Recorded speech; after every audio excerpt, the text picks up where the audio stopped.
Shri Krishna Radhe Govind. Welcome back to Kanha Amrit. तो आज इस वीडियो में हम लोग बात करने हैं श्री योगिनी एकादशी के बारे में, जो कि आषाढ़ माह के कृष्ण पक्ष को आती है। इस एकादशी का अपने आप में बहुत अधिक महत्व है, क्योंकि ये जो एकादशी है, ये एकादशी का व्रत करने से हमारे जो नीच से नीच कर्म होते हैं, उनके पापों से भी हमें मुक्ति मिल जाती है, उन कर्मों से भी हम ऋणी हो जाते हैं।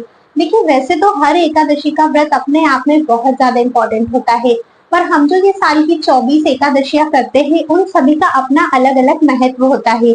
जब आप एकादशी वाले दिन इस एकादशी की संपूर्ण कथा का श्रवण करेंगे, तब आपको और ज्यादा अधिक इसके महात्म के बारे में जानने को मिलेगा। आज इस वीडियो में हम लोग जानेंगे कि हमें ये एकादशी का व्रत कब करना है, क्योंकि इस बार संशय है। काफी सारे लोग 21 जून को कर रहे हैं, काफी सारे लोग 22 जून को कर रहे हैं। दोनों में क्या डिफरेंस है, व्रत हमें कब करना चाहिए, कब सर्वोत्तम होता है, वो जानेंगे। कैसे करना है, क्या नियम है, क्या पूजा विधि रहती है ना, क्या क्या करना चाहिए, क्या नहीं, सब कुछ इस वीडियो में जानने को मिलेगा। देखिए, वीडियो बहुत ज्यादा इन्फॉर्मेटिव होने वाली है, इसीलिए अभी तक अगर आप लोगों ने चैनल को सब्सक्राइब नहीं किया है, तो जल्दी से सब्सक्राइब करके बेल आइकन जरूर प्रेस कर दीजिए, क्योंकि आगे आपको एकादशी की कथा मिलने वाली है। एकादशी का पारण किस प्रकार से करना है, उसकी वीडियो भी आने वाली है। चलिए इस वीडियो को शुरू करते हैं। सबसे पहले बात करते हैं कि हमें इस व्रत को किस प्रकार से रखना चाहिए। तो देखिए, पहले मैं आपको नियम बता देती हूँ, दशमी से लेकर द्वादशी तक के नियम। क्योंकि एकादशी का व्रत हमेशा 3 दिन का पालन किया जाता है, जिसमें दशमी, एकादशी और द्वादशी, इन तीनों ही दिन के नियमों का हमें पालन करना पड़ता है, तभी हमें अपने संपूर्ण व्रत के फल की प्राप्ति होती है। अगर हम बात करें कि दशमी के क्या नियम होते हैं, तो देखिए, दशमी तिथि के दिन आपको जो है वो सूर्य अस्त होने के बाद भोजन नहीं करना होता है। एक ही समय भोजन करना होता है, हल्का भोजन करना होता है। ज्यादा तला भुना गरिष्ठ भोजन मत करिएगा, नहीं तो नेक्स्ट डे आपका व्रत है, अपने शरीर को ही प्रॉब्लम होने वाली है। इसीलिए हल्का भोजन कीजिए जितना अधिक हो सकता है। तामसिक भोजन नहीं करना है, मतलब प्याज लहसुन नहीं होना चाहिए, मांस मदिरा का सेवन नहीं करना है, अंडा वगैरह ये सारी नॉनवेज चीजों से आप लोगों को दूर रहना है। किसी भी प्रकार का जुआ, चोरी चकारी जैसे कार्यों में भी इन्वॉल्व नहीं होना है इस दिन आपको। अगर सूर्य अस्त होने के बाद किसी कारणवश आपको भूख लगती है, या फिर आपको खाना पड़ जाता है, पहले आप नहीं खा पाए हो, तो ऐसे में आप लोग फिर एकादशी प्रसाद ले सकते हो। अन्न आपको ग्रहण नहीं करना है। इसके बाद इस दिन संपूर्णतः हमें ब्रह्मचर्य का पालन करना होता है। रात्रि में जब हम शयन करते हैं, तो हमें बेड पर नहीं सोना होता है, क्योंकि इसे तामसिक माना गया है। भूमि पर शयन कीजिए, आप चाहे तो भूमि पर कुछ बिछाकर अवश्य ही सो सकते हैं। तो इस प्रकार से दसवीं के कुछ नियम है। देखिए, दसवीं के वैसे तो और भी बहुत सारे नियम हैं, लेकिन वो अगर मैं आपको भी डिटेल में बताने लगूंगी तो वीडियो बहुत ज्यादा लंबी हो जाएगी। चैनल पर एक प्लेलिस्ट है, एकादशी इंपॉर्टेंट वीडियोस, तो उसमें मैंने ना विस्तार से तीनों दिन के नियम बताए हैं।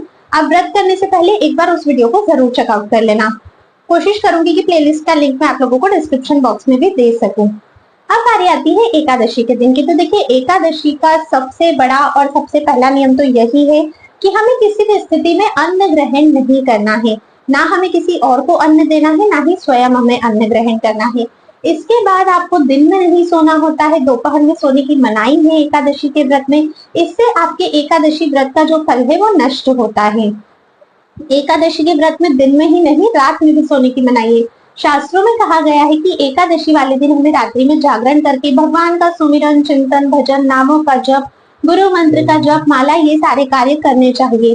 और पूरी रात हमें जागरण करना चाहिए। किसी कारणवश अगर आप पूरी रात नहीं जग सकते हो, तो भी कम से कम आपको रात 12 बजे तक तो जगना ही चाहिए। एकादशी पर भी पूर्णतः ब्रह्मचर्य का पालन करना है। आपको उस दिन भी पृथ्वी शयन करना होता है। उस दिन भी किसी की निंदा, चुगली जैसे कार्यों में नहीं हमें पड़ना चाहिए। ठीक है, उस दिन भी तामसिक भोजन तो हमें करना ही नहीं है, क्योंकि हम अन्न का त्याग ऑलरेडी कर चुके हैं।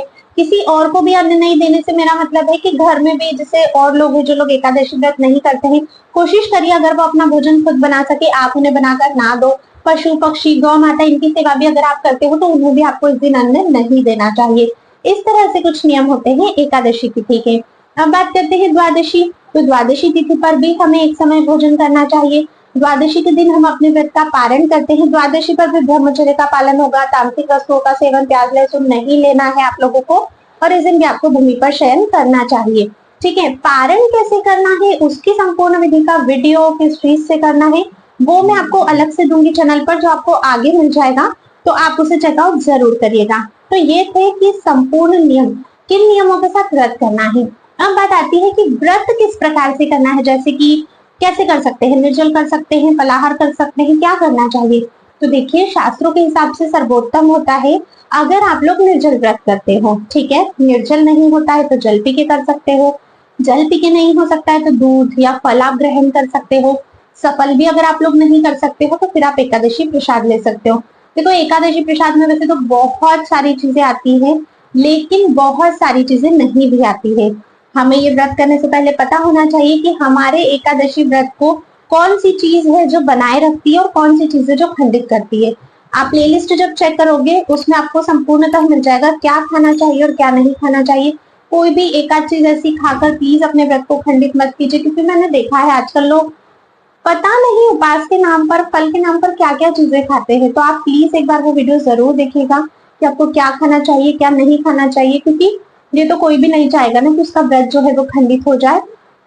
तो प्रसाद आपको किस प्रकार से लेना चाहिए वो आप देख सकते हो। तो ये टाइप्स थे, इन्हीं तरह से आप एकादशी का व्रत कर सकते हो। अब देखिए, योगिनी एकादशी का जो संशय है कि इस बार कब करनी है, पहले उस पर चर्चा कर लेते हैं। देखिए, इस बार जो योगिनी एकादशी है, तिथि जो शुरू हो रही है वो 21 जून दिन शनिवार को सुबह 7:18 पे शुरू हो रही है, और इसकी जो समाप्ति है वो 22 जून को दिन रविवार को सुबह 4:30 के लगभग हो रही है। अब एक प्रॉब्लम यहाँ पर ये आ रही है, बहुत बड़ा क्वेश्चन आ रहा है कि बहुत सारे लोगों का कहना है कि उदया तिथि के अनुसार हम लोग व्रत करते हैं, तो 21 जून को हमें एकादशी उदया तिथि में मिल रही है, 22 तारीख को तो 4:30 ही खत्म हो जाएगी, तो फिर तो द्वादशी लग जाएगी, तो इसलिए व्रत हम 21 जून में कर रहे हैं। ठीक है, माना, समझो 21 जून को सूर्योदय कितनी बजे हो रहा है, लगभग 5:45, 5:43 के लगभग सूर्योदय हो रहा है। तो क्या 5:43 पर आपको 21 जून को एकादशी तिथि मिल रही है? नहीं, उस समय कौन सी तिथि चल रही है, दशमी तिथि चल रही है। एकादशी कब शुरू होने वाली है, 7:18 पे। इसका मतलब सूर्य उदय होने के बाद हमें एकादशी मिल रही है, सूर्य उदय होते समय दशमी तिथि मिल रही है। इसका मतलब 21 जून की जो एकादशी है वो दशमी युक्त एकादशी है। 22 जून की बात करते हैं, 22 जून को एकादशी 4:30 खत्म हो रही है, सूर्योदय वही लगभग 5:45 के समय पर हो रहा है। ठीक है, तो आपको कौन सी तिथि मिल रही है सूर्योदय के समय पे, द्वादशी तिथि।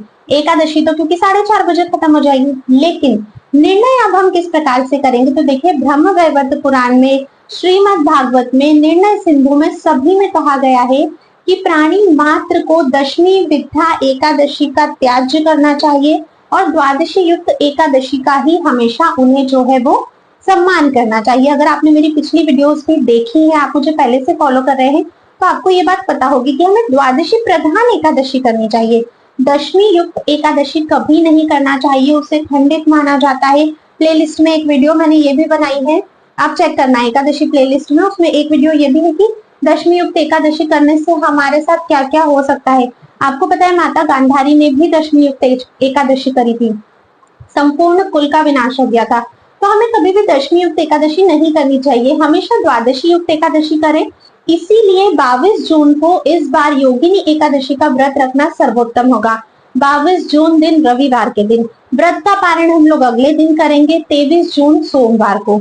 आई होप आपको अभी क्लियर हो गया होगा कि 21 को क्यों हो रही है और 22 को क्यों हो रही है और कौन सी हमें करनी चाहिए। मैंने आपको सारी चीजें क्लियर करके बता दी है, निर्णय आपके ऊपर है कि आप कौन से दिन व्रत करना चाहते हो। आप चाहे तो ग्रंथों में ये चीज आप पढ़ भी सकते हैं, स्पष्ट वहां पर सूत जी और शौनक जी के संवाद में ये चीज मेंशन है। आपने अम्बरीश जी की कथा तो सुनी होगी ना श्रीमद् भागवत जी में, वहां पर भी तो श्री सुखदेव जी आज्ञा करते हैं ना कि द्वादशी प्रधान एकादशी का ही व्रत हमें करना चाहिए। तो यही डिफरेंस था, इसीलिए जो वैष्णव संप्रदाय है, स्कॉन मंदिर है ना, इधर गौड़ीय वैष्णव है, सभी लोग जो है वो 22 जून दिन रविवार को ही एकादशी का व्रत रखने वाले हैं। मैं भी एकादशी का व्रत 22 जून रविवार को द्वादशी का सम्मान करके द्वादशी युक्त एकादशी ही रखूंगी। दशमी विद्या एकादशी का व्रत हमें नहीं करना चाहिए, बाकी निर्णय आप लोगों के ऊपर है। अच्छा, पूजा विधि, बहुत सारे लोगों का क्वेश्चन रहता है हमें पूजा किस प्रकार से करनी चाहिए। पूजा विधि की मैं एक सेपरेट वीडियो बनाऊंगी, वो भी आपको आगे चैनल पर मिल जाएगी, उसको जरूर चेकआउट करना। 2 तरीके से पूजा बताऊंगी, बिल्कुल सिंपल तरीके रहेंगे, घर पर कैसे कर सकते हो जिससे संपूर्ण फल की प्राप्ति हो। हर एकादशी पर उस पर्टिकुलर एकादशी की कथा हमें जरूर सुननी चाहिए। कथा की वीडियो आपको एकादशी वाले दिन मॉर्निंग में चैनल पर मिल जाएगी। इस बार 2 दिन की एकादशी है तो मैं कोशिश करूंगी 21 को ही डाल दूं। आप लोग फिर अपने हिसाब से उसे श्रवण कर लीजिएगा, पूरे दिन भर में कभी भी सुन सकते हैं। मेरी साइड से एकादशी की वीडियो में बस इतना ही था। अगर आप लोगों का कुछ भी बचा हो, कोई भी क्वेश्चन हो, कुछ भी पूछना चाहते हो, आप लोग कमेंट करके पूछ सकते हो। अब मैं आपसे मिलूंगी नेक्स्ट वीडियो में, तब तक के लिए राधे राधे।